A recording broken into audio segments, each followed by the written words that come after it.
ورنہ یہی ہوگا at the end of the day کہ یہ صرف ایک دوسرے کے اوپر الزامات لگانے سے معاملات جو ہے وہ کبھی حل نہیں ہوں گے کہ سیاستدان آئے وہ کہیں گے جی انڈسٹری نے کیا ہے. اور یہاں پہ ایک بہت امپورٹنٹ فیکٹر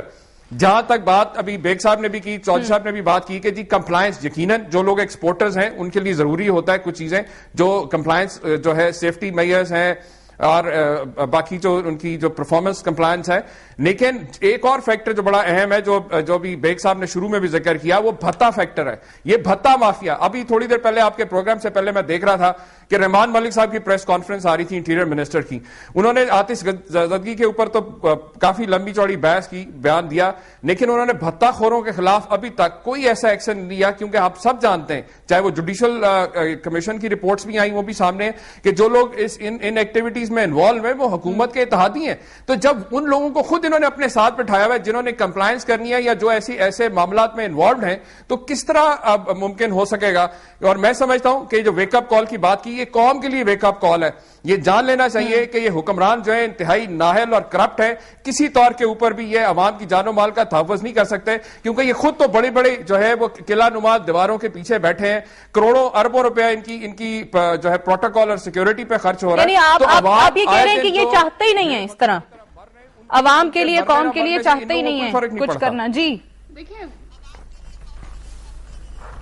جی آپ رسپونڈ کریں. میں جو کہنا چاہ رہی ہوں بات یہ کہ آپ کو پھر رسپانسبل کس کو ٹھہرا رہے ہیں, آپ پالیٹیشنز کو رسپانسبل ٹھہرا رہے ہیں. اصل جو قاتل ہے نا وہ ایڈمنسٹریشن ہے, جو آپ کی بیوروکریسی ہے, جو ان انڈسٹریلسٹ کے پے رول پہ ہوتی ہے, جو ان کے گھر دعوتیں کھاتی ہے روز, ان کے منہ بند کرائے جاتے ہیں. اگر آپ ایڈمنسٹریشن لیکن انتظامیہ کو کنٹرول کرے گا, کنٹرول آپ کہہ رہی ہیں, کنٹرول کون کرے گا؟ یہ جس پارٹی کی بات کر رہے ہیں وہ بھی گورنمنٹ میں نہیں آئی, ان کو نہیں پتا کہ گراس روٹ لیول پہ چیزیں کیسے امپلیمنٹ کرائی جاتی ہیں. جب گراس روٹ لیول پہ باتیں چھپائی جائے نا تو وہ سامنے اتنی آسانی سے نہیں آتی جب تک اتنے بڑے بڑے انسیڈنٹس نہ ہوں. وزیر اعلیٰ صاحب جو ہیں وہ ہر جگہ پہ پہنچتے ہیں, ہر جگہ پہ معطل اگر کرتے ہیں تو انویسٹیگیشن کرا کے کرتے ہیں. جب ہماری یہ دوائیوں کا کیس ہوا تھا تو وزیر اعلیٰ نے پوری انویسٹیگیشن کرائی تھی, and whoever was held responsible ان کو جو ہے ان کو سزا دی گئی تھی. بات یہ کہ اگر ہم لوگ اندر انوالوڈ ہوں تو پھر ہم لوگ کو انویسٹیگیشنز کرانے کی کیا ضرورت ہے, کنسیڈرنگ کہ جو اگر ہم ایڈمنسٹریشن کو ٹھیک کرتے ہیں, ایڈمنسٹریشن کو گراس روٹ لیول پہ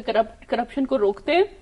ان کے پے رول ٹھیک کرتے ہیں, تب یہ سچویشن ٹھیک ہوگی. انڈسٹریلسٹ جو ہیں ان کا پالیٹیشن سے تعلق نہیں ہوتا, انڈسٹریلسٹ کا ڈائریکٹ بیوروکریسی سے تعلق ہوتا ہے. اچھا مختصر ٹائم میرے پاس ختم ہو رہا ہے. آپ کو لگتا ہے کہ اگر سزا ہو گئی کسی بھی ایک واقعے کے, جو بھی ملزم ہے اس کو واقعی سزا دے دی گئی تو سب کچھ ٹھیک ہو جائے گا, اور کیا واقعی سزا دی جا سکتی ہے یا بچا ہو جائے گا؟ دیکھیں جب تک اگر ہم یہ چیز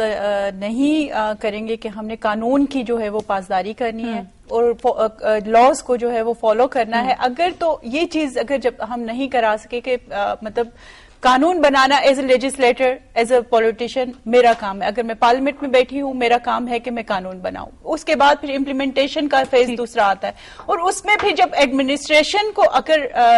ہم لوگ نہیں پوائنٹ آؤٹ کریں گے کہ جہاں پر دیکھیں کرپشن ہمارے ملک میں اتنی رچ بس گئی ہے کہ اب کوئی بھی کرپشن کرتے ہوئے یہ سمجھتا ہی نہیں ہے کہ یہ انلیگل ہے. تو جب تک یہ چیز اور یہ کانسیپٹ ختم نہیں ہو جائے گا کہ لین دین کا جو نچلے لیول پہ اگر یہ سسٹم ختم نہیں ہوگا تو میں نہیں سمجھتی کہ ہم جو ہے وہ کچھ بھی چیزیں اوپر کا لیول بات کا, نچلے لیول پہ آپ کو جو ہے سب سے پہلے ختم کرنا پڑے گا. آپ کو لگتا ہے کہ واقعی یہ جو ہے سزا مل پائے گی؟ دیکھیں مجھے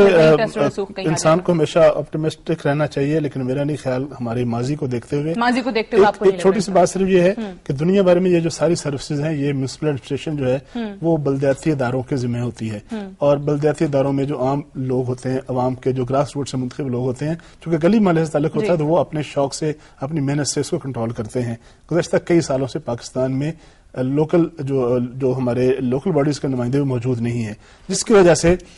جو بیوروکریسی ہے بالکل اس وقت بے لگام بیوروکریسی ہے. کراچی کے جو لوکل باڈی سسٹم پہ پھر الگ بحث ہو جائے گی, اس پہ بھی کافی زیادہ